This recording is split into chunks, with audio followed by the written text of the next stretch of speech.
배성규 선생님입니다. 아쉽죠? 많이? 선생님 너무 아쉬워.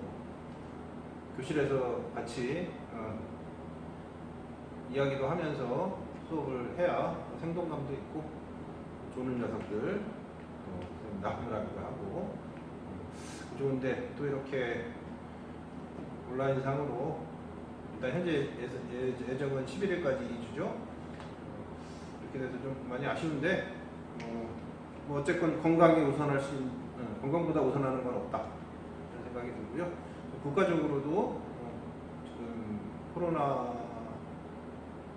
예방 또는 방역에 지금 전력을 다하고 있는 만큼 우리도 각자 개인의 위생 철저히 하면서 여러분들 집에서 집 말고는 갈 데가 없잖아, 그죠? 그래서 아무튼 시간 잘 쓰면서 과목별로 잘 나눠서 좀 균형감 있는 공부를 해주기 바래요. 그래, 거두절미하고 얘기 한번 해볼게. 이제 그 사이 그래도 우리 얼굴 봤잖아. 좀 이제 낯선감은 좀 많이 좀 줄지 않았을까 싶네.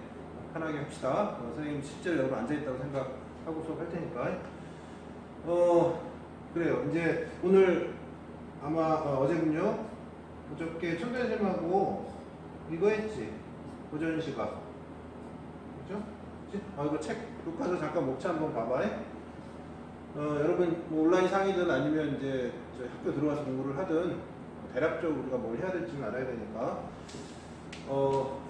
1학기 때 우리가 했던 그 수능 영역 가운데 우리가 배웠던 게 이제 위주로 배웠던 것이 현대시 문학 가운데 문학이 좀 중요했죠? 현대시, 그 다음에 현대소설, 그 다음에 고전소설 맞죠? 그 다음에 문법에서 그래서 이제 의문의 본질, 의문 변동 요 영역들을 위주로 공부를 했고 이 영역을 기말고사를 통해서 시험을 했었어요. 그럼 2학기는 아마도 그렇겠지? 그걸 제외한 영역들에 대해서 공부를 우리가 해야 된다고 생각합니다. 그래서 이제 우리 고전 시가에서 중요한 주축 고전 문학에서 현대 고전 소설 했잖아. 그 다음 남은 게 이제 고전 시가잖아. 그렇죠? 그래서 도현생님께서 우선 여기를 시작하신 것 같아. 대망매가 하고 이제 다음에 이제 뭐 이렇게 시조, 향가, 그죠? 그 다음에 대망매가를 통해서 향가의 특성들을 했겠지? 대망매가 작품을 했고 이제 뭐 시조 뭐 하시겠죠? 그 다음에 관동별곡은 워낙 중요한 작품이어서 가능하면 여러분들이 이제 수업 학교를 돌아와서 얼굴을 보면서 시간도 좀 드리고 꼼꼼히 좀 읽어보는 게 어떨까 싶긴 한데 그래서 일단은 요거는 그 이후로 11일 이후로 가야 되지 않을까 이런 생각이 듭니다. 뭐 만약에 그 이후 그런 일은 없었으면 좋겠네. 하여튼 순서는 그렇고요. 선생님은 이제 우리 이제 남은 거 진짜 중요한 영역이 이제 2개가 있지 않냐? 2개가 뭐 화작, 합법과 장문, 앤드 또 뭐 있죠? 맞아, 비문학이야. 그래서 우리 교과서에서 수록되어 있는 비문학, 뭐 굳이 따지면 뭐 설명문이든 논설문이든 그런 3편 정도가 있어요. 우선 첫 번째가 뭐냐 하면 그리고 선생님 순서는 이렇게 할 거야. 첫 번째가 뭐냐 하면 가장 1단원에 보시면 뭐가 있습니다. 과학 연구의 자유와 규제라고 하는 글이 있고요. 10문단짜리 우리 긴 글은 아닌데 수록되어 있습니다. 그래서 이거를 통해서 글을 어떻게 읽을 것인가에 대해서 선생님이랑 정리를 한번 해보는 시간 갖도록 하겠고요. 이건 뭐 일종의 주장하는 글의 성격에 가깝죠. 그 다음에 몇 단원이냐면 5단원에 가면 오주석 선생의 미완성의 걸작이라고 하는 글이 있고요. 얘는 굳이 따지면 이제 비문학 영역 가운데 이제 예술 영역에 해당되는 되겠지? 네. 좋은 글이고 재밌는 글인데 선생님은 아까 그 과학연구의 자유와 규제 한 다음에 예로 가지 않고요. 예로 가지 않고 어디로 갈 거냐 하면 어디 갔죠? 여기 있네요. 구단원에 이 독서와 관련해서 에리 프롬 사랑의 기술, 또 자유로부터의 도피, 유명한 유태인계 철학자죠. 소유냐 존재냐 하는 책 한 권이에요. 좀 이거 할 때 보여줄 텐데 되게 두꺼운 책에서 일부를 발췌한 건데요. 요거를 선생님이랑 한번 검토해보는 거. 일단은 그 정도 선생님 생각하고 있어요. 11일까지는. 첫 번째는 과학 연구의 자유와 규제, 두 번째는 에리 프롬의 소유냐 존재냐. 이 두 가지를 선생님이랑 해볼 테니까 여러분들은 이 두 글을 미리 읽고 선생님 수업을 좀 들었으면 좋겠네. 예, 독서, 비문학이라고도 부르고, 역시 선생님이 계속 강조했고 여러분들도 피부로 느끼겠지만 이 독서 영역이야말로 여러분들이 이제 현실적으로는 우리가 모의고사 그리고 궁극적으로는 수능 시험에서 우리의 성적 등급을 결정하는 키를 잡고 있는 가장 중요한 영역이다. 동시에 가장 또 학습하기, 성적 올리기가 좀 까다로운 부분이다. 여러분들은 이미 모의고사 많이들 풀고 있잖아. 네, 기출 문제들 중심으로 풀면서 실감하고 있으리라 생각합니다. 네, 그래서 단순하게 이런 글들을 선생님이 읽고 해설해주고 하는 거야 자습서도 있고요, 그죠? 그거는 또 우리 이 글들이 그렇게 어려운 글들이 아니기 때문에 여러분들이 읽고 이해하는 데는 큰 무리가 선생님이 생각하기에는 없다라는 생각이 듭니다. 그래서 시간이 좀 제약되어 있는 게 좀 아쉽긴 한데 우리가 현실적으로 독해라고 하는 거에 대해서 한번 근본적인 문제부터 독해 능력을 어떻게 하면 향상시킬 것인가에 대해서 한번 오늘은 그거에 대한 이야기를 선생님이 좀 해보고 구체적인 작품은 다음 시간에 오늘 했던 이야기를 토대로 해서 읽어가는 시간을 좀 가졌으면 좋겠어. 우선 이거 한번 볼까?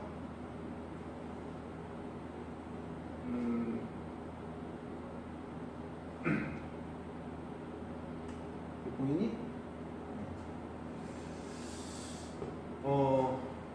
선생님이 생각하기엔 그래.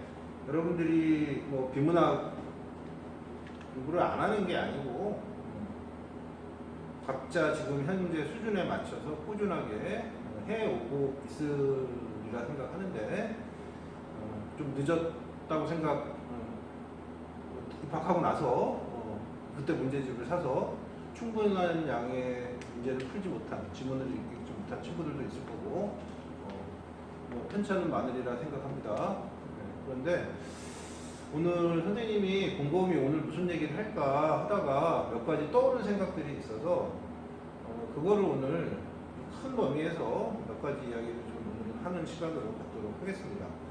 구체적으로 독해는 어떤 방식으로 해야 되고 독해 스킬은 어떤 것들이 있으며 이런 것들에 맞춰서 지문을 어떤 식으로 읽어가야 되는지 이런 것들은 여러분들도 이미 대충 알고 있지 않니?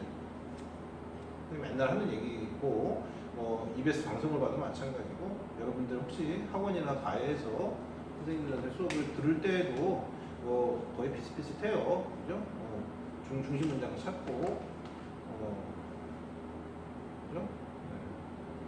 주요한 내용들을 잘 정리하고 그렇게 좀 읽어봐라. 구조적으로 봐라. 그죠? 분석해라. 수능 기출문제 이렇게 분석하는 거야. 등등.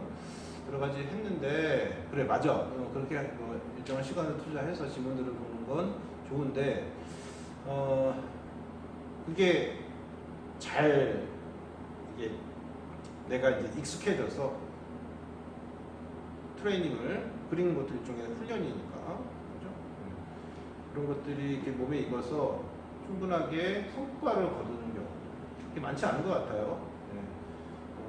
그리고 선생님들 생각해보면 정말로 글을 읽는데 왕도라는 게 있을까? 라는 근본적인 선생님 의문이 좀 있어. 그렇기 때문에 항상 골머리를 알아요. 이럴 때일수록 조금 더 얕은 무슨 방법론 뭐 이런 것들보다는 아직 여러분들이 1학년이고 그렇기 때문에 좀 뭐랄까 좀 전공 그러니까 무슨 자꾸 이 방법 저 방법 기웃기웃거리고 그런 것들보다는 좀 우직하게 글을 읽는 그런 태도 자세를 갖는 게 더 중요하다 이런 선생님 생각을 가지고 있어. 그래서 때로 떠오르는 대로 이제 몇 가지 선생님 생각을 이렇게 적어봤으니까 무슨 방법론에 대한 이야기는 아니야. 이제 비문학 독해를 물론 이 중에는 오늘 방과후 때 지문 좀 본 사람이 있고 원래 계획대로면 2학기 때 경제 지문만 전문 중심으로 해서 좀 읽어볼까 방과후 때 그랬는데 좀 잘 모르겠네. 우선 선생님 생각이 그래. 봐라. 좀 시간 좀 보면서 하려고요. 네. 우선 선생님 생각은 이래. 여러분들이 뭐 모의고사 보고 그 다음에 기출문제 풀면서 채점하고 막 그러잖아. 그랬을 때 비문학을 좀 아직 좀 편하게 좀 푸는 사람도 있겠지만 아직도 좀 어려워하는 친구들, 특히 지문의 분량이 많고 또 제재가 여러분들이 평소에 별로 관심을 갖지 않았던 생소한 분야, 대표적으로 과학기술, 그 다음에 경제신문 이런 것들 아니겠습니까? 네. 보면서 어려움을 겪고 실제 문제풀이로 이어지지 잘 못하고 느낌 감으로 찍고 그래서 걱정 많이 이제 하고 있는 사람이 있을 텐데 근데 이제 공부는 어떻게 해야 돼? 결국은 이제 기출문제를 좀 푼단 말이야. 시간 제고 풀고 선생님 얘기한 대로 채점하고 이렇게 할 텐데 그래 맞아요. 그렇게 하긴 해야 돼. 뭐 일단 뭐 양치기라도 돼야지. 양치기 양으로 승부 보는 거. 그런데 아까 선생님 그랬잖아.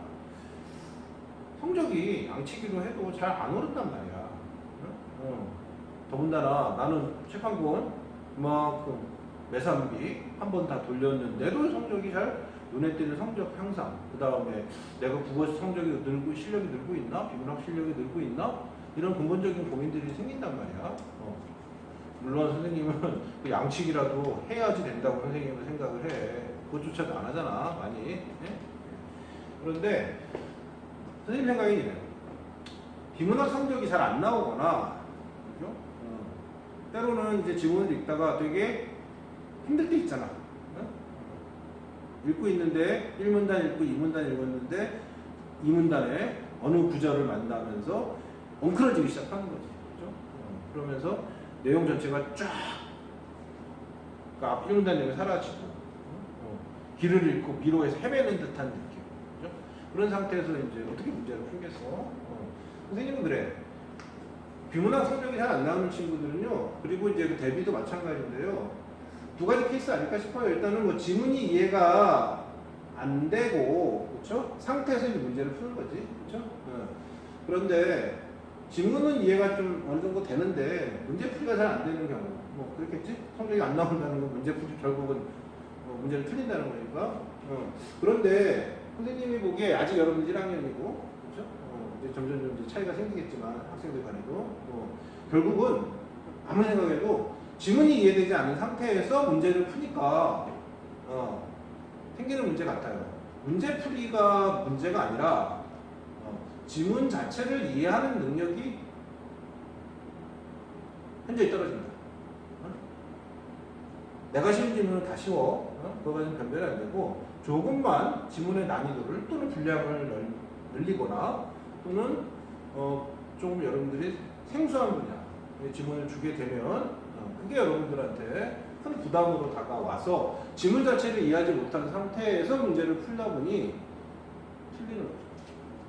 뭐 당연한 얘기지만 지문 이해를 내가 충실히 하는 쪽으로 문제는 좋아요. 뭐 시험 때는 맞춰야겠지만 문제 여러분 연습하는 과정에서는 문제보다는 지문을 조금 더 꼼꼼히 있는 연습을 좀 했으면 좋겠다. 이게 선생님 지론이야, 생각이야. 지문을 잘 읽어야 그게 결국 문제풀이로 이어지는 것 같습니다. 지문이 이해가 되면 선생님 생각에는요, 어려운 문제들이라고 생각되는 것도 쉽게 잘 풀려요. 그러니까 아무튼 지문 이해에 조금 더 여러분들이 공을 들이는 습관을 좀 가졌으면 좋겠고요. 그치? 시간이 걸려도 상관없습니다. 그래서 일단 문장에서 선생님들 얘기하는 거지? 독해라는 게 별거 아니잖아. 하나의 문단에서는 보통 그죠? 이렇게 해서 구술 관계를 가지고 있는, 예를 들면 한 4개 정도, 이게 1문단이라고 치면 그지? 여기서 이 문장에는 반드시 핵심어가 있다. 핵심 화제. 여기에 있을 수도 있고 여기에 있을 수도 있어요. 그죠? 거기에 해당되는 거 여기에 있다면 이 문장은 그냥 독립적으로 존재하는 게 아니거든. 얘는 얘가 있으니까 얘가 나오는 거라고. 그러니까 얘가 여기에 만약 핵심 내용이 있으면 얘가 또 여기에 있든지 아니면 여기에 있다고요. 그죠? 그리고 마찬가지야. 요것도 마찬가지야. 여기서 또 중요하다고, 여기에 뭐 중심 내용이 있으면 요게 여기로 가든지. 그치? 요렇게 이게 맥락이라고. 요거를 여기서 중심, 요 중심, 요게 중심, 요게 중심. 이런 것들을 여러분들이 체크를 하면서 이 연결관계를 파악하고, 당연한 얘기겠죠? 그리고 예를 들면 이제 4개의 문장이 있다고 생각되면, 한 문단 안에, 그지? 이 중에 1, 2, 3, 4, 4개의 문장이 있지만, 결국 이 문장에서도, 이 문단에서도 가장 중요한 핵심 역할을 하고 있는 중심 문장이 하나 있을 거예요. 그죠? 그거를 찾고, 이 연습을 계속 해주는 수밖에 없어요. 이걸 이제 실예를 가지고, 이제 나중에 이제 선생님하고 보겠지만, 그죠? 나머지는 다 뒷받침 문장이야. 그래서 얘를 말하기 위한 부속품 같은 것들이지, 얘를 말하기 위해서 얘네가 필요한 거예요. 그렇죠? 뭐 다음 문단도 마찬가지. 그랬을 때 이 문단하고 이 문단의 또 연결관계, 이런 것들을 여러분들이 자꾸 체크하면서, 체크는 형광펜일 수도 있고 밑줄일 수도 있고 간단한 메모일 수도 있어요. 그렇죠? 어미 이런 거 다 빼고 어휘 위주로, 단어 위주로. 그 뒤에도 이제 그런 내용 나오니까. 하여튼 요거 잊지 마라. 문제가 잘 안 풀리는 거는 지문이 충분하게 이해가 되지 않은 상태에서 문제를 보기 때문에 그런 거다. 그치? 시간의 압박 조금 자유로워지면 어떨까? 조금 자유로워지면 어떨까?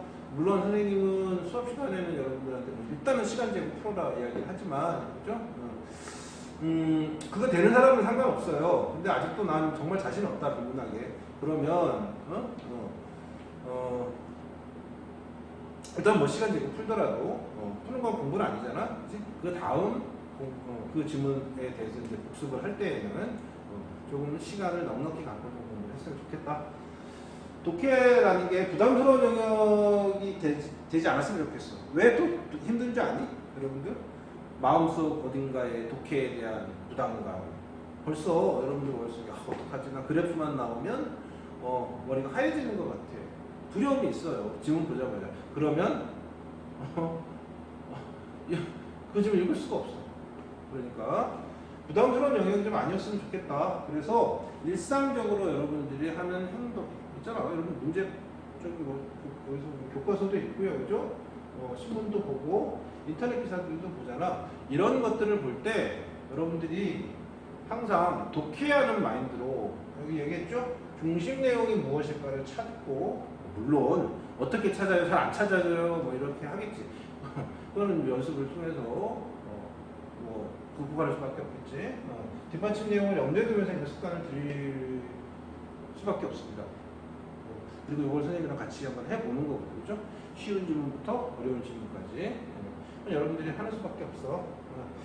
다시 이건 이제 멘탈적인 거야. 멘탈적인 거. 근데 이게 지문이 이해가 되지 않아서 문제가 풀리지 않는 거야.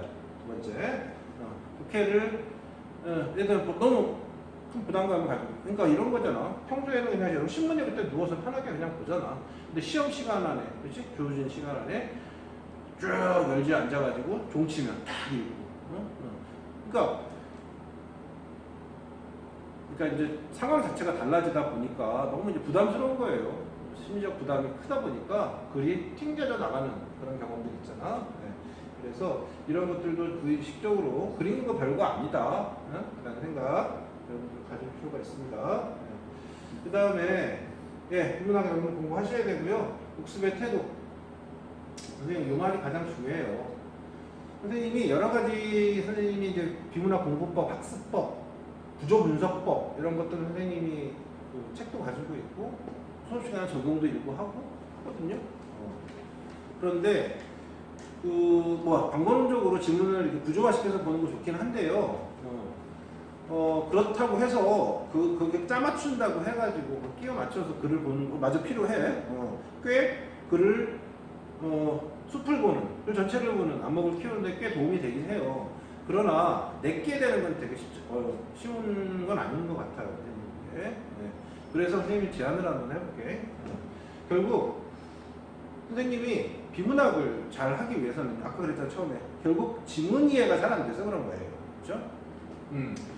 그걸 잘하기 위해서는 이런 것 같아요. 이 도식화하는 연습을 좀 해주셨으면 좋겠어요. 난 이게 정말 중요한 것 같아요. 물론 여러분들 자습서 기출문제집 보면 오른쪽에 보면 이미 그 책 저자가 쫙 도식화를 해놨어요.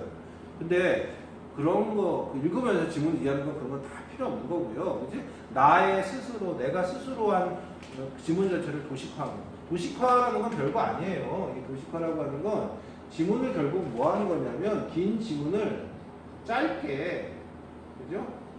짧게 요약하는 거거든요. 요약하는 거거든요. 그러니까 여기에는 뭐 문장 형태로 쓸 필요도 없는 거고, 아까 그랬잖아. 각 문장에서 또는 중요한 단어들 하나씩 체크를 하는 거야. 해가지고 얘를 어떤 논리적 흐름 관계가 있잖아. 해서 그거를 간단하게 적어보는 거예요. 여백에다가. 그래서 여러분들 일단 문제를 풀 거 아니야? 문제 풀이를 왜 1회독을 할 때 여러분들 다 어렵진 않잖아. 큰 이해 어려움이 없었다. 이 정도 지문이면 내가 시험에 나도 충분히 쉽게 풀 수 있다 라는 생각이 드는 질문들 있잖아. 그런 것들은 문제 풀고 채점하고 그냥 버려버리시고요. 근데 읽을 때 와 이거 좀 읽는데 이거 난이도가 있다 라는 생각이 드는 질문들이 있잖아. 그러면 문제는 뭐 당연하지, 문제까지 풀리지는 않겠지. 어려움이 있었다고 생각했던 질문들이 있으면 그거는 체크를 해뒀다가 시간을 충분히 가지고 아까 그랬잖아. 도식화를 꼭 좀 해보기 바랍니다. 언제? 2회차 독해를 하고 나서는 도식화를 한 다음에 그 문제를 다시 한번 보세요. 그러면 1회독 때 잘 안 풀렸던, 보이지 않았던 정답의 근거들이 생각보다 잘 보인다는 느낌을 받게 될 거예요. 그러고 나서 그런 걸 여러분 자꾸 느끼셔야 돼요. 이 도식화라는 말, 여러분들 각자의 도식화의 방법을 좀 만드셨으면 좋겠어요. 여러분들 각자의. 그리고 선생님이랑도 이제 도식화의 방법에 대해서 이야기를 선생님 나름대로 해본 것들 여러분 보시고 그렇게 좀 봤으면 좋겠습니다. 다시 도식화 딴 거 아니야? 긴 글을 줄이는 연습이야. 중요한 요점만 따서 긴 글을 줄이는 연습이고요. 결국 이 과정을 거쳐야 독해력이 신장이 된다. 그 글 전체를 보면서 독해력이 신장이 된다. 선생님은 이런 나름대로의 좀 결론이 있어요. 도식화하는 연습. 알겠죠? 아까 선생님 그랬어요. 일상적으로 글 읽는 독해 행위는 일어나야 돼요. 그래야 시험 시간에 보는 게 특별하고 아주 곤란한, 긴장되는 글 읽기가 아니게 되는 거예요. 그래서 매일 선생님은 인문화나 보통 이제 철학 지문이겠지? 경제 분야 세 지문을 실제 시험에서도 그렇잖아요. 풀었으면 사실은 좋겠어요. 풀었으면 좋겠어요. 근데 이제 그게 좀 부담스러운 친구들도 있을 수 있겠지? 그러면 뭐 2개 정도. 그러나 하여튼 2개까지 건너뛰지 말고, 그치? 수학 공부하고 여러분 뭐 과학 공부하고 하는 틈틈이 짬을 좀 내서 오늘 몇 시간 해야지 이런 거라기보다 책을 꺼내서 지문을 반복해서 좀 읽고 물줄도 좀 거가면서 부담스러우면 문제 안 풀어도 좋아요. 극단적으로 얘기하면 문제 안 풀어도 좋아요. 그러나 꾸준하게 다른 영역의 지문들을 좀 읽어가는 연습을 하면 훨씬 더 쉽다고. 그래서 지문 여백 있죠? 여기다가 이때 이거는 여러분 1회독 이후에 다시 2회독 할 만한 가치가 있다라고 생각이 되는 이때 가치는 난이도가 높은 거. and 내가 꺼려하는 영역, 그죠? 부담스러워하는 영역 그런 것들이겠지. 간단하게 도식화 아까 그랬죠? 핵심어 위주로 해서 뭐 화살표 쭉쭉 치면서 뭐 네모 칠 거 네모 치고 세모 칠 거 치고 나름대로 여러분들 활용해서 전체적으로 시각적으로 확인할 수 있도록 한번 해봤으면 좋겠어요. 힘들어도 이 과정을 거쳐야 독해 실력이 향상된다. 이게 선생님 생각이야. 뭐 당연한 얘기입니다. 여러분들 뭐 몰랐던 것도 아닐 거고요. 그러나 한번 그래도 한번 상기할 필요가 있어서 선생님이 이야기를 한 거야. 요 얘기 한 번만 하고 선생님이 볼까요? 오늘 저 과학 연구의 자유와 규제는 다음 시간에 할 것 같아. 오늘 뭐 너무 길게 할 생각 없어. 이런 생각을 선생님이 하나가 좀 들어봤어요. 글 읽는 게 과연 뭘까? 이거 한번 선생님 생각을 한번 해봤어요. 뭘까? 생각을 해봤어요. 글 읽는 거는 뭐 당연하게도, 그렇죠? 그걸 뭐 이제 독해라고 볼 수도 있고요, 그렇죠? 분석이라고 할 수도 있을 거고, 저자가 뭔가 전달하고자 하는 정보가 있잖아, 그지? 이걸 기록한 거라고, 그죠? 내 머리가 있잖아, 나가 있잖아, 그치? 여기다가 지문, 글의 형태로 된 거, 이거를 읽고, 그죠? 이거를 어디다가 내 머릿속에다가 어떻게 하는 거 넣는 행위야. 그렇잖아요. 근데 나한테는 뭐 요만큼의 어떤 뭐 이 영역 관련의 경제지문 나왔다고 치면 배경 지식이 뭐 여러분들 간에 차이가 있지. 있을 텐데 그래서 요 배경 지식의 도움을 받아서 새로 유입된 이 정보들이 두 개가 결합이 돼서 이해도가 높아질 수도 있는 거거든요. 그렇죠? 그런데 이게 선생님은 그냥 읽고 여러분들이 나는 몰라 내용을 잘 몰라서 그래요 뭐 그럴 수도 있을 텐데 글 읽는 게 선생님이 많이 느껴요. 여러분들에게 좀 수동적으로 글을 읽고 있구나 이런 느낌이 들 때가 되게 많아요. 그렇게 되면 글에 이렇게 끌려다녀요. 선생님 그 방과후 나이 때 선생님 이런 얘기 했을 거야. 글에 끌려다니다 보면 반드시 여러분 이렇게 달리기 하다 보면 그럴 때 있지 않아? 나보다 빨리 뛰는 애 쫓아가려고 해도 되게 쉽지 않잖아, 그지? 어느 순간 멀어져요. 그러면서 손을 놓게 되는 거지. 그러니까 그것보다는 선생님은 이거 능동적 독해 뭐 특별히 뭐 이게 학습자 개념은 아니지만 항상 글을 읽기 전에는 내가 이 글에 대해서 이러저러한 생각을 갖고 나름대로 정보를 갖고 이 글을 읽어줘야 이 글이 훨씬 더 잘 들어온다라는 선생님도 그렇게 읽고 있고 그래야 훨씬 더 빠르고 정확하게 읽혀진다라는 느낌을 갖게 되거든요. 그렇다면 이 능동적 독해라고 하는 게 뭐냐 생각하며 읽기, 예측하며 읽기인데 뭐 여러 가지가 있을 수 있겠지. 예를 들면 한번 생각해 볼래? 예를 들면 요거는 좀 이따 얘기할 거고 글을 처음 읽을 때 그 일문단을 읽을 때 얘야 그냥 몇 가지만 선생님은 지금 글들 보면서 합시다. 일문단을 읽을 때 그냥 읽는 게 아니잖아. 내가 이 글에서 1문단에서 대략적으로 우리가 본 많은 글들이 이런 패턴들을 가지고 있지만 1문단에 보면 예측 기대하는 것들이 있지 않니? 대표적으로 뭐야? 가장 도식화해 보면 항상 전달하고자 하는 정보라고 그랬잖아. A에 대한 정보라고 했을 때 그죠? 나는 1문단에 예측하는 게 뭐야? 나는 A에 대해서 뭐 설명할 거야? 아니면 주장할 거야? 라는 게 1문단에 반드시 있어야 되는 내용 아니냐? 그치? 그치?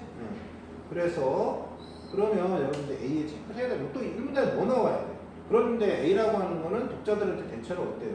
생소하고 낯선 분야라는 말이야. 그치?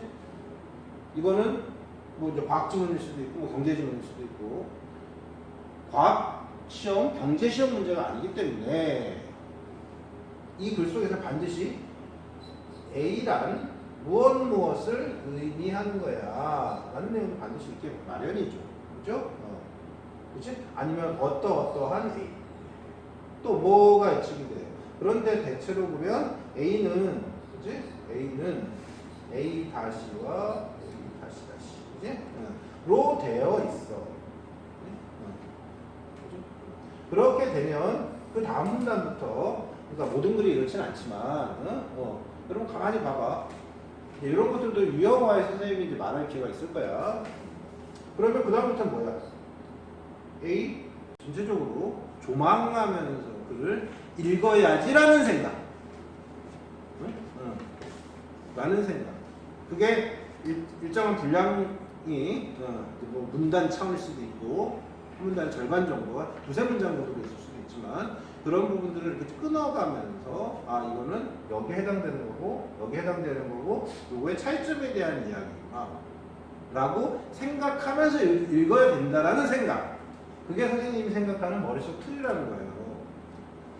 아무런 생각하지 않고 글을 읽다 보면 길을 잃습니다. 길을 잃어요. 그렇기 때문에 선생님은 이 글을 어떤 식으로 읽어야지라는 적극적인 글에 대한 태도, 그걸 선생님 능동적 독해라고 생각을 해요. 생각보다 여러분들 잘 안 합니다. 기계적으로 그냥 읽고 풀고 아는 거지. 이걸 하기 위해서 선생님이 일테면 그 문제를 먼저 살짝 검토해보면 발문 또는 보기 또는 선지에 보면 이 능동적 독해를 할 수 있는 소스들이 좀 있거든요. 소스들이 있습니다. 그래서 그런 부분들을 먼저 생각하면서 읽었으면 좋겠다라는 거죠. 이 태도를 갖추지 않으면 쉬운 지문은 모르겠어요. 긴 지문에서는 낭패를 보기 딱 좋다. 이런 태도, 습관, 그 다음에 일정 정도 시간 투자를 통한 연습 이런 것들이 아마 갖춰져야 될 것 같아요. 알겠죠? 네. 예를 들면 봐라. 요거 선생님이 이제 왜 시간이 지금 그런데 이거 선생님이 왜 예를 가져왔냐면 잘 봐라. 흔히 이제 국어 영역은 이제 사고력을 본다고 한단 말이야. 2018년도 수능 킬러 지문에서 따온 거거든요. 여러분 요거 잠깐 생각 볼래요? 이거 봐라. 이거 눈으로 잠깐 볼래요? 단기에 뭐 다 볼 건 아니고 얘만 들 거니까. 단기에는 물가의 경직성으로 인해 구매력 평가설에 기초한 환율과는 다른 움직임이 나타나면서 오버슈팅이 발생할 수 있다. 가령 국내 통화량의 증가 이렇게 쭉쭉 나가잖아, 그렇지? 이 부분을 읽을 때 학생들이 많이 무너졌다고요. 겨우겨우 끙끙 막 하면서 이제 읽어왔어요, 그죠? 근데 이 부분에서 많이 무너졌어요. 그런데 잘 봐. 틀이라고 하는 거 어떤 틀을 가져야 되냐면 여기 나와 있는 내용 여러분들 실제 시험 보면 다 여러분들이 학교에서 배운 내용이 아니라 처음 보는 것들을 내용들 화제를 접하게 되는 거야. 그랬을 때 생각을 잘 해야 되는데 여기서 보세요. 눈에 벌써 들으면 물가, 환율, 오버슈팅, 통화량 등등등 어려운 말도 계속 나오잖아. 이런 개념들을 내가 경제학 공부를 했든 아니면 경제신문을 뭐 자주 봐서 기본적인 내가 소양이 있었으면 상관없어요. 그러면 땡큐지. 근데 그렇지 않은 가능성이 훨씬 더 높지 않느냐? 그랬을 때 요 부분을 읽으면서 내가 생각의 틀, 내가 어떤 전략을 세워야 하면 기출문제를 많이 푼 사람들은 이제 어떻게 생각하냐면 잘 봐. 이거 분석하려는 건 아니야. 단기 물가의 경직성으로 인해 구매를 평가설에 기초한 환율과는 다른 움직임이 나타나는 오버시팅 발생. 그게 제일 중요한 단어. 선생님 그랬잖아. 한 문장에 하나 핵심을 하지. 오버시팅을 체크했어야 되는 거예요. 그렇죠? 아, 오버슈팅을 설명하려고 하는구나. 그렇지? 가령 이렇게 묶으면서 국내 토론화량이 증가하여 유지될 경우 경직성이 증가하고 여기서 가장 중요한 단어가 뭐 같아요? 이런 단어들은 이제 유념이 무심히 봐야 되는 거지. 글을 잘 읽는다고 하는 것은 특히 최근에 트렌드는 거의 이래. 국내 통화량 뭐 하면 증가하면 그러니까 잘 봐. 유지될 경우 물가가 경직적이어서 이제 어휘도 이제 어휘 차이가 있는 거야. 예를 들면 이제 물가의 경직성 이러면 이게 뭐지 하는 사람도 있는 거고 경직되어 있다는 거 물가가 경직되어 있다는 거는 물가가 잘 오르거나 내리지 않는다는 거 아니겠어요? 그렇죠? 쉽게 오르거나 내리지 않는다. 경직되어 있던 그런 거 아니겠어? 이런 뭐 어휘 차이가 사실은 되게 학생들 사이에서 많아서 그래도 아무튼 핵심은 이런 거지. 국내 통화량이 증가하면 유지될 경우 물가가 경직적이어서 실질 통화량도 어떻게 된다? 증가하고 시장 금리라는 것은 어떻게 된다? 하락한다. 이 부분을 통화량이 그러니까 경제를 좀 안다 하는 친구들은 통화량이 증가하면 통화량이라고 하는 거는 시중에 국내니까 우리나라 전체의 화폐 전체 액수 그러니까 화폐는 뭐 현금일 수도 있고 은행에 저축 형태도 있을 거고 한국은행에 또 있을 거고 그죠?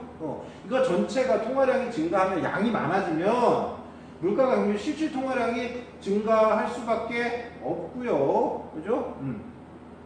이거 뭐 이건 당연하겠지? 이에 따라 시장 금리는 하락한다. 왜 실질 통화량이 증가하면 시장 금리는 하락하는가를 충분하게 설명되지 않았는데 여기서 왜 실질 통화량이 증가하면 시장 금리가 하락한다 할까? 라고 생각하면서 여기서부터 이제 헷갈리기 시작하는 거지. 근데 전략을 잘 짜야지.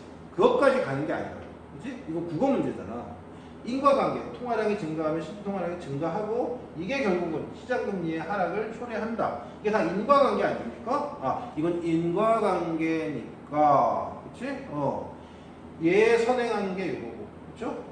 그래서 요거를 생각해보고 반대로 국내 통화량이 뭐 되면 감소하면 실질 통화량도 감소하고 시장금리는 뭐 할까?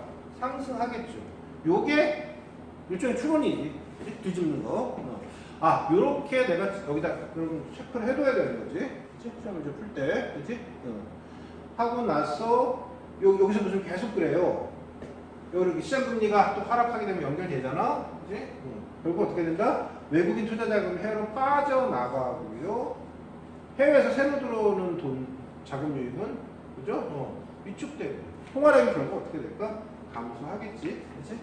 그래서 요 인과관계를 잘 따져야지 라고 생각하고 이거를 그러니까 실질 통화량이 증가하면 왜 시장금리가 하락한다는 거에서 생각이 머물면 질문이 더 이상 안 읽혀요. 근데 이걸 넘어서서 요 인과관계만 내가 체크하면 되겠구나 라고 생각하는 것 자체가 내 머릿속 틀이라고. 요런 능력. 그러니까 실제 시험 이제 수능 시험인데 여러분들 앞으로 모의고사 볼 때는 여기 안 나오겠지만 여기에 해당되는 다른 것들이 나온다고. 여기 들어가는 거지. 그치? 예를 들면 이런 거야. 그리고 특히 이제 뭐 함에 따라 뭐 한다 이런 거 있잖아. 상승하면 하락한다. 이런 내용들. 그러니까 여기서 이제 무너지더라니까 애들이. 응? 여러분들한테 선생님이 말하고 싶은 건 그게 나름대로 전략적 사고예요. 그런 생각을 갖고 질문을 좀 했으면 좋겠다 생각이야. 당연히 얘기했지만 오늘 뭐 가볍게 갑니다. 뭐 전반적인 내용 좀 이야기할 거고요. 여러분들 저기 내가 같이 하나 올려놓은 거 있지? 네, 올려놓은 거. 다음 시간에 어디 갔니? 여러분들 선생님 요거 올려놨잖아요.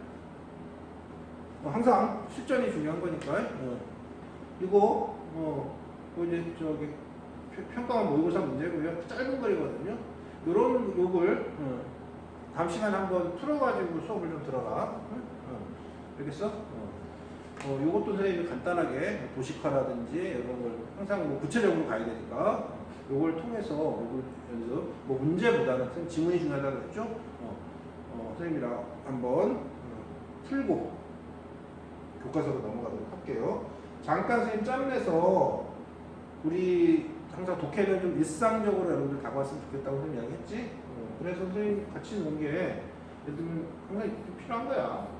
아까 우리가 글을 읽는 행위는 꼭 시험 문제만 있는 게 아니잖아. 그래서 요거 며칠 전에 한국일보에 나와 있는 신문 기사거든요. 예를 들면 신문 기사 같은 것들도 여러분들이 읽어야 돼요. 그걸 처음부터 끝까지 다 읽을 수는 없지만 내가 관심 있고 있는 분야라든지 스포츠는 스포츠 지문이라고 그러죠. 인터넷 기사보다 신문 기사 같은 게 보기엔 활자로 나와 있기 때문에 훨씬 더 맞다고 생각해요. 이런 글들도 항상 얘는 이제 비문학 지문이라고 생각하고 이건 얼마나 부담 없냐? 문제 없으니까 이 지문 읽고 문제 맞추라는 거 아니잖아, 그지? 그래서 이제 신문에서도 선생님이 뭐 눈에 띄어가지고 가져와봤는데, 그죠? 이것도 이제 신문 기사니까 수능 지문처럼 짜임새 있는 글은 아닐 텐데, 그래도 뭔가 전달하려고 하는, 그죠? 똑같은 단어가 모여서 문장이 됐고, 문장이 한 분단들을 구성을 했고, 결국은 이 글 전체에서 말하고 싶은 게 있을 거라고. 그죠? 내가 흥미 있고 관심 있는 분야의 지문을 그걸 자꾸 해보는 거예요. 익숙해지는 거예요. 그죠? 그래서 뭐 선생님이 이것도 여러분 읽어보고 그랬으면 좋았을 텐데 몇 개만 간단히 해볼까요? 능동적 읽기라고 딴 거 아니야. 제목 먼저 봅니다. 뜻밖의 미술사, 폭포의 그림 속 사회적 거리두기. 뭐에 대한 글이다? 사회적 거리두기. 요새 우리 지금 너네랑 나랑 사회적 거리두기 하고 있는 거 아니냐? 그치? 그랬을 때 폭포라는 화가의 그림에서 일부는 찾을 수 있다 이런 내용 아니겠습니까? 실제 그림을 봤더니 한 여성이 침대 위에 앉아서 창밖을 바라보고 있는 그림인데 아침이라는 제목이고 되게 유명한 작품인가 보죠. 그리고 나서 이거를 읽기 시작하는 거죠. 그랬을 때 예를 들면 이제 처음부터 쭉 읽는 거지. 신문처럼 또 좋은 독해자가 어딨냐, 그치? 여기서도 이제 어디 갔니? 하다, 있다, 세 문장이에요. 오늘 쭉 읽을 거 아니야, 코로나부터 쭉 해서, 그치?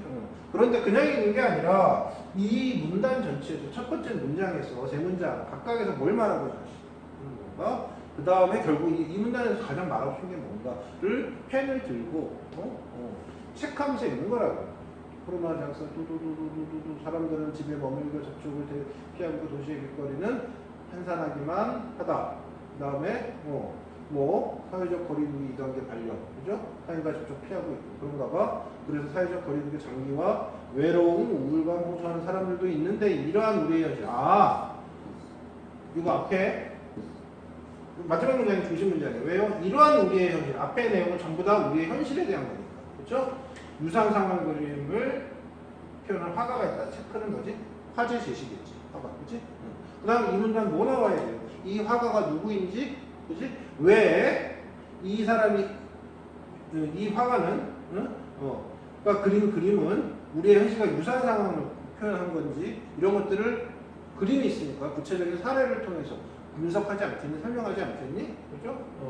그래서 두 번째 문단에서는 폭포 체크해야 될 것 같고요. 그죠? 두두두두 눈으로 봐봐. 리얼리즘 화가 분류, 고립된 작품, 독특한 심리학적 분위기 창조함으로써 수상 당시에도 미술계도 인정받았다. 짧은 문장이지만 여기에도 중심 내용 뭐 있어요? 가장 중요한 거 텅 빈 도시 풍경, 고립된 인물, 통해서니까 중요한 건 뭐였지? 작품에서 이 작품, 그림에서 독특한 심리학적 분위기 창출. 이게 선생님 보기엔 이게 핵심어 같거든요. 독특한 심리학적 분위기 창출했다. 그죠? 이게 뭘까? 뭐랑 연결되는 걸까? 우리가 지금 사회적 거리두기가 무슨 우울감, 고립감 이런 것들 있잖아. 3문단. 그러면 충분하지 않잖아. 독특한 심리학적 분위기가 뭐냐? 그 다음 문단에서 구체적인 그림으로 들어가지 않았습니까? 그렇지? 그래서 그림을 이제 구체적으로 설명하는 거야. 아침에라고 하는 그림을 시킨다. 한짝거리 내려다보는 여성의 모습은 사회적으로 우리의 모습과 비슷하다. 다시 아까 여기서 고립된 인물을 통해 독특한 심리학적 분위기라고 했잖아. 얘랑 연결시킬 수 있는 단어. 어디에 있는데 이 사람은? 이 사람은 지금 어디 있는데? 번화한 도시 한복판에 있지만 일단 고립된 것 같다. 고립된 것 같다. 그치? 고요함과 고독을 더 고조시킨다. 연결되죠? 그치? 이게 되지? 이런 것들이 이 그림 속에는 뭐가 드러난다? 도시 속에서 느끼는 고립감과 고독감 잘 드러난다. 그치? 특히 그림을 설명하면서 햇빛을 얘기하고 있어요. 그래서 시간 없으니까 그림에서 빛을 특히 얘기를 많이 해요.